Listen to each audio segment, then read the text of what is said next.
The Descant Music and Media Group presents In Search of Peace and Healing with your host, Celia Boone.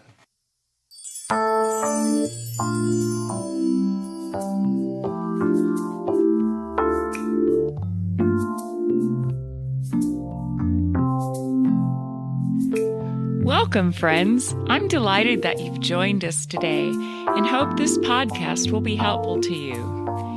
Rather than define what this podcast is, which is really yet to unfold, let's start with what it's not. This is not a meeting, and it's not church, but a dialogue to aid our search, the search for peace and healing. In some of our episodes, my guests and I will discuss ideas and strategies that we've picked up from various places, including 12-step programs from churches and many other sources. Take what you like and leave the rest.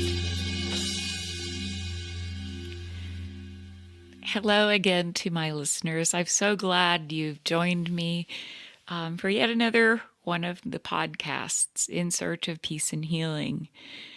So I was thinking about what I wanted to talk about during the first part of this podcast, and we're coming to the end of the year, and a lot of people are putting out their accomplishments, their organization's accomplishments for what we accomplished, what we did in 2018. And it's a good time for me to kind of reflect back upon the last year. I tend to do reflecting. I try to do it every day. How am I doing? How's my spiritual fitness? Do I need to be taking more action? That kind of thing. But at the year end, I kind of like to look back too and see how I'm doing. Now, ordinarily, I do not make New Year's resolutions.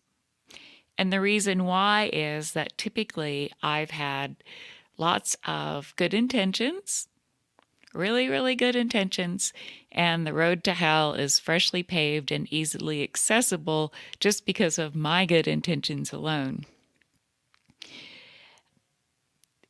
But I've learned that it's really not so much what I think or how I feel, but the actions that I take, which determine the quality of my life and the quality of my spiritual fitness.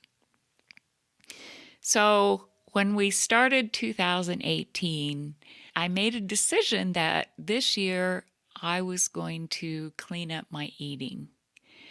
I am a vegetarian. I do use dairy products and occasionally eat eggs, but I don't eat fish or chicken or other things like that. But I'm carrying more weight than my body needs and more that is appropriate for me, I think. So, I'm still in the mode of working on my health, trying to manage my health well. So I started out and really radically changed some of what I was eating. Went to pretty much raw foods, garden salads with all kinds of vegetables in them, zucchini, broccoli, cauliflower, tomatoes, different things that are really good for you. And tried to cut out a lot of salt, most sugar. I'm sure I get traces of a little bit here and there, and I might pop a lifesaver in my mouth or something, but overall really cut out most sugars. And I was hoping that it would help me feel better, and it didn't so much do that. But in the process, I've lost about 40 pounds this year. But I didn't set out to lose 40 pounds. I just set out, I want to try to clean up my eating and put healthier things into my body. Maybe not so many chemicals and preservatives, although I probably could use all the preservatives I can get at my age. And so I thought, okay, well, that's good. That's something I can feel legitimately good about. And, I didn't really set any other resolutions except my daily resolution is I want to grow spiritually. I want to be helpful. And so looking back, I can see things that happened that did not fit into my plan A. There is a saying, and I really don't know who even said it to give them credit, but the quote goes like this: "Your success in life is largely dependent upon how well you adapt to plan B." And I'm going to add to that, or plan C or D or E, maybe F. And on a hell day, it's probably G.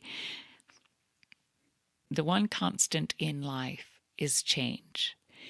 And so, for me, a lot of times I was very uncomfortable with change, and I didn't want things to change. Especially if they were good, I wanted them to always stay good. If I, have a peacetime where things are rocking along, going pretty well, I'd like for them to stay that way. Fortunately or unfortunately, they don't, which is also a good thing because pain is the touchstone of spiritual growth. I fully believe that. My support network taught me that very early, that, if we didn't have pain, why would we bother growing? So pain there is utility in struggle in our lives. What about you? Did your plan A work out? Mine rarely do. If not, what did you do? What mistakes did you make? I made lots of them. The cool thing about a mistake, though, is if I make a mistake and I learn something from it, it is no longer a mistake, for it has become a lesson. And so I've learned too, instead of beating myself up, oh, I didn't do that, I didn't do that. There are all these things that need to be done, and I didn't get to certain key ones or certain ones that I was telling myself, okay, I really need to do this. But I can choose to look at it like, oh, I suck. Or I can look at it like, look what I've learned during this year. Look what I've learned during the hardest times of my life. I've learned that I'm a lot stronger than I ever thought I was. I've learned that I have pretty high resiliency, and that's a good thing. And I've learned that what I give my mental attention and my power to when I'm planting positive seeds into the universe, I've learned that positive seeds tend to have positive harvests. And so I try to really be positive and really reframe negative things in my mind so that they don't generate more fear and lead me into morbid thinking or pessimistic thinking, and lead me into a place of fear. So as we go into the new year, it's always good, I think, to have goals. I try to make mine manageable so that, I'm not going to have to clear up every single thing that's wrong with me and somehow pull out a magic wand from somewhere and make myself perfect. That's not going to happen. There's so many times I don't get it right. But I'm perfectly human. It's okay to make mistakes. We all do. And the question is, are we going to learn from them? Will we make mistakes? Are we going to make amends for that? And really, truly, making amends for me is not just saying I'm sorry. When there's an amendment to the Constitution of the United States, it's a change. And so for me, making amends means, okay, if I did something that hurt someone or, was rude or unkind or anything like that, for me, making an amends is saying I'm sorry to that person and also explaining I'm going to try really hard not to do that to you again, but also not to do it to other people's, because that's not the kind of person I want to be. And that seems to be working. Am I perfect? Oh, goodness, no. Goodness, no. Goodness, no. Do I still hurt people? Yes, and it's usually unintentionally, but still, sometimes things happen and I just, not meaning to hurt somebody, I hurt them. And, I'm trying to be aware of that, aware of the effect I have on others more. And as we begin the new year, I'm still going to keep as a daily goal spiritual growth, but I'm kind of looking around for, the clean eating is pretty much a habit now. And so it's not as hard. But I'm kind of now looking for, so as far as changing my actions, I'm looking for something that's going to consist of a change in actions, either daily or several times a week and that kind of thing for me. So I'll let you know as we progress how that goes. Now, you've heard me talk about my support system, but as of yet, you haven't met any of them. Today, though, you get to meet one of my dear friends named Beth. Now, I will tell you one thing about my guests. My support network, you may not have heard their names. They may not be gracing magazine covers or, have 14 jillion followers on Twitter or whatever. They're not household names, but I tell you what, they are rock stars to me. Because they have helped me, they have saved my life, saved my rear end, saved my sanity, and I love them with all my heart. And so we're going to take a quick break. My producer, my beloved husband, is over there waving at me like he needs to take a break. So we're going to take a break, and when we come back, we will bring you Beth, the amazing Beth Butler. You're listening to In Search of Peace and Healing with Celia Boone. We'll return to the show in just a moment. If you are enjoying this podcast and would like to learn more, we invite you to go to our website, descant-mmg.weebly.com. You can also follow us on Facebook and Twitter. Don't forget LinkedIn. Our podcast can be found on the Spreaker network. Go to www.spreaker.com and then do a search for Descant Music and Media Group. We can also be found on Apple Podcast, Google Play Music, and Stitcher. So, pick your directory, subscribe, and then download episodes to join us on this journey. Thank you.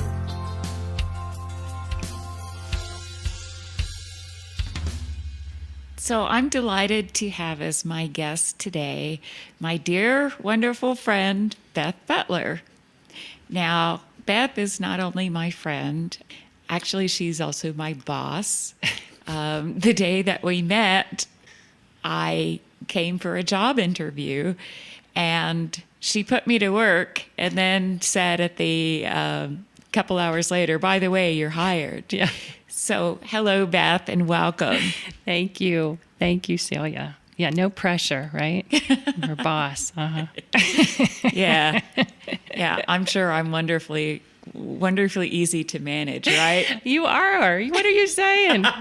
We just go. We have fun. We have a lot of fun. No, it's everything happens at the kitchen table, right? I mean, there you go. The beauty of working from home. There you go. No, it's awesome. It's awesome. Thank you so much, Beth. So, Beth has a really cool story. One of the first things that I learned about Beth is that she's an absolute ray of sunshine. And she just is. And can you talk to my 17-year-old, please? Yes. After yes, this, we'll make sure he hears this message. Yes. You will become way more of a ray of sunshine as he ages. Okay. So, Beth, you have an invisible disability. Could you talk a little bit about that? I can. So I have what's called hypoplasia of the optic nerve, which is just a really fancy medical term for underdeveloped optic nerve, and was born with it. It was diagnosed at age 4 at Boston Palmer Eye Institute in Miami, which was home. I grew up in South Florida, and so I was actually diagnosed at age 4, but my great grandmother was actually the one that discovered the issue and suggested to my parents that they take me to the doctors to get some things checked out. So she was an integral part of the beginning of that journey.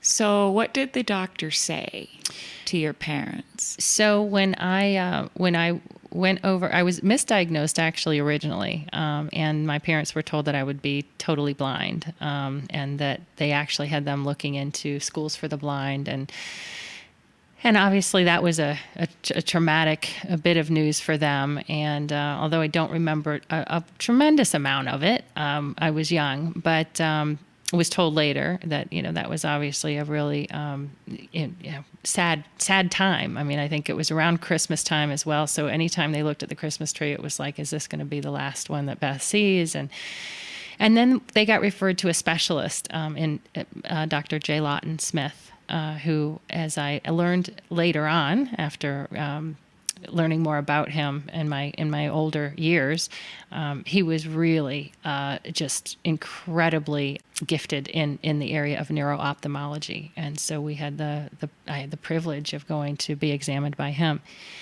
And I do remember going in and going through the tests, and it was an all-day appointment. And one of the first things that he did was he came in and introduced himself. And at that time he was, in my eyes, he was old. He was probably like in his 30s, right? But he was like 100. And he asked if we could join hands and pray before he examined me. And this was back in 1974, 75, I guess. And I will never forget. I mean, that to me was incredible. Now, my family we were believer, and we went to church. We prayed some at meals, certainly at Thanksgiving and Christmas. Right? And we went to church. My sisters were involved in youth group, and we did choir and that kind of thing. So church was a part of our experience, but it wasn't a personal relationship really. And so that was really profound for me. And so Dr. Smith prayed. We went through the series of tests, and he came back in and said, "Okay, this is what she has. She's got underdeveloped optic nerve in both eyes. She's got 2200 vision in each eye." And again, I'm as a 4-year-old, I didn't write. This isn't. This is just information that I learned afterwards. But and he said, "You take her home and you treat her like your other 2 daughters, or you're gonna make a cripple out of her." Is the word that he used. Wow. And So they did that? They did that. They took me home, and I have 2 older sisters, and one is only 17 months older, and so we were always very close. And they didn't restrict me in any way. They let me do what I was comfortable with doing, which was just about everything. Rode my bike unassisted. Played softball when I got old enough to try out. And of course, I learned later, I always knew I was never like super great, but I had a sister that was like awesome, right? I mean, she played in like the World Series. She was all right. So I was kind of the little, bonus pack, right, that came with her. So, but we played, and then I had my moments. I had a best friend that was really good in softball, Marcia Frankel, who quite frankly, again, as we look and see how God puts people in your path, her parents were really prayer warriors for my family forever. And so she and I were really great friends and still are. And she was an awesome pitcher, fast pitcher. She did the windmill pitch, if you're familiar with softball. So really fast. And no one could hit off of her. And so we were on opposite teams, and she was pitching one day, and I get up to bat. And, of course, all you have to do, for those of you that are softball players out there, when the pitches are coming in that fast, you just have to connect with the ball, and the ball's going to go flying. And sure enough, I got a connection that day, and I got a double off of her. And I don't know who was happier, her. She's jumping up and down, and her coach at the time, Marcia, get your head in the game. She was like, we're like, oh yeah, okay, whatever. She's blind, she's blind, and she hit the ball. It was awesome. So we had, again, little stories like that. But it never kept me, and I think that's the big thing. It never kept me from participating. Wasn't always the best on the team, and had some moments where, did I get embarrassed? I'm chasing a big old thing that I think is this fly ball out to right field during a night game, and it's just a big old Florida moth, or whatever. But those are little secrets that only I know about, and maybe people that are like, what's she doing out there? but it was more about just being a part of the team, and I loved that. Right. I loved that. So right. Okay, so you're a runner. I am a runner. Yeah, I haven't run. But not on trails. Yeah, no trail running, no more. Yeah, that's right. You heard that story. Yeah. It's funny because you do. I often will find myself in the midst of, and the older I get, I probably am. I'm not going to say wiser because I'm not sure that that's true. But I don't put myself in situations like that as often. But when I do, I'm going, oh, please, Lord, please just get me out of here. Yeah, the trail run that everyone's going. Now, you've done a trail run, right, before? Well, yeah, I think so. I think I have. A little gravel, something. No, I went on a trail run. That was, I don't even know how sighted people, I mean, really, it's, there were roots and there were, rocks and just craziness. And I promised myself that if I got through that 5K trail run with 2 ankles that were still attached to my body, that I would never do that again. And I promise you, I'm putting this on, in verbal recording it right now. You hear me say, if I ever look like I'm going to do a trail run again, you just remind me of this recording. So, okay, I will. So you did something else that is unusual for people who have low vision or blindness. You went to law school. I did. And you graduated. I did. And that is amazing. And that to me speaks of your parents having followed the doctor's prescription to treat you the same as your sisters, because you have this fearless spirit, or at least that's how it appears. And, you went to law school and you graduated, and that is a great accomplishment. So now, you have shared with me that your mother was an alcoholic. Yes. And at some point, she and your father split up. Right. And so you were living with her, and yes. She was in active alcoholism. And anybody who's grown up in an alcoholic family can understand that there's trauma and damage done, to kids growing up in alcoholic homes.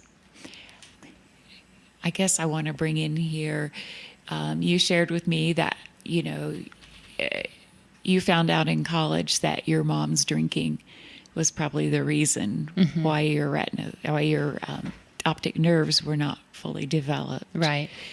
Did you have resentment about that?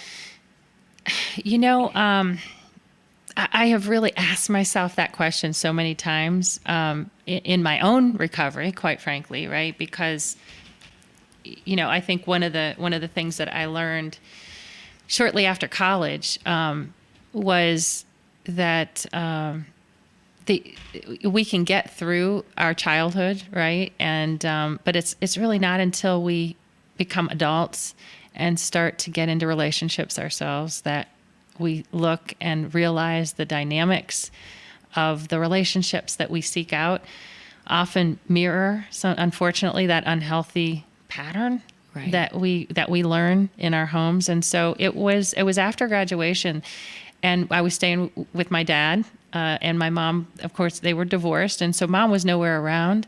But I found the dynamics of the relationship that my sister and I were both staying with dad, right? So she was 22, maybe I was 21, something like that, but there was just this dynamic of unsettledness and kind of, turmoil in some, and I finally realized, wow, this is the impact, right, of living in a family that doesn't know quite how to communicate with one another, right? And that whole illness of alcoholism, and everybody has their role to play, and mine was mediator. So I really was, beginning to understand the impacts, and so as a result of that, got involved with ACOA, or Adult Children of Alcoholics, and started my own journey on recovery and kind of learning more about that. And so in the course of, I think, that awareness and understanding, began to think, boy, I don't remember a time when my mom didn't drink. And so had asked mom, or my dad actually, do you know if mom's drinking was the cause of my vision problem? And I remember my dad, dismissing that fairly quickly. And of course, part of that is, his own denial about the alcohol. And he knew mom had a problem, but it was her problem. And so yeah, dad obviously knew about my mom's drinking problem. But it was his, I'll never forget. In fact, he came home one time and had gone, after we started going to ACOA, my sister and I, he came back and shared his experience and had gone to an ACOA meeting. And he was so proud, because he'd fixed every single person in that room in just an hour, just an hour. And he just went on. And my sister and I are like, oh, now what meeting was that you went to? Because we're never going back, right? We're never going back. So anyway, and again, I love my dad. He was incredible. And so, but again, it was a demonstration of what we all know, right? Which is, it's not just about the alcoholic, it's about the family and the unit that's impacted. And so as I started that journey, I really did kind of want to learn a little bit more about the why, because I had two sisters that didn't have vision problems. It wasn't until my senior year in college when I had gone to West Virginia University, and mom had actually moved there from South Florida and attended college at West Virginia with me. I went to college. Yeah, my mom followed me to college. That's just a whole nother show. Oh, wow. Whole nother show. That was before the movie came out, right? That was way before the movie came out. And we had a class together, political science class together. But the other part of that is, let me say this, that I see God's hand in the midst of all that, because, today, right, whatever we are, December 21st, 2018, my mom passed in December of 2004. So and she passed at a very young age, right, 65, which is young, really young. So I look back on those moments of where you're just going, are you kidding me right now? Not only was she in my political science class, we actually I pledged Pi Phi. So I was in the same sorority that she had been in. So she was an alumni. So when she would come to the sorority house, right, I kid you not, I would come back from class and my mom would be in the kitchen of the sorority house chatting it up with the cook, and everyone's like, oh, your mom is so cool. And I'm like, there is nothing cool about this. Nothing. Is your mom coming to college with you? No. Okay. End of story. Okay. But I look back on those times now, and I am grateful for the time that we did have. But it wasn't always wonderful, right? So, but my senior year, she came downstairs.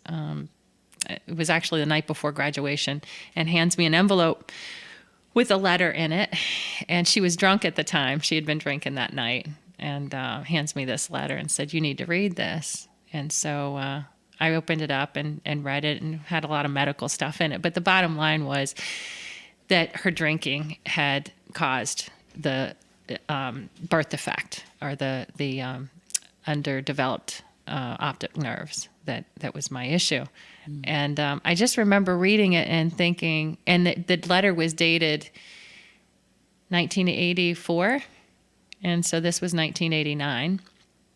And I just remember thinking, why is she sharing this with me now? Because I'm okay. I'm graduating from college tomorrow, and it's okay. And so I didn't realize, I think, until I became a mom myself, right, and gave birth to my son, that you really realize, right, the guilt that she must have carried and had to carry her whole life. Yes. Right. I'm sure she drank a lot over that as well. Yeah, absolutely.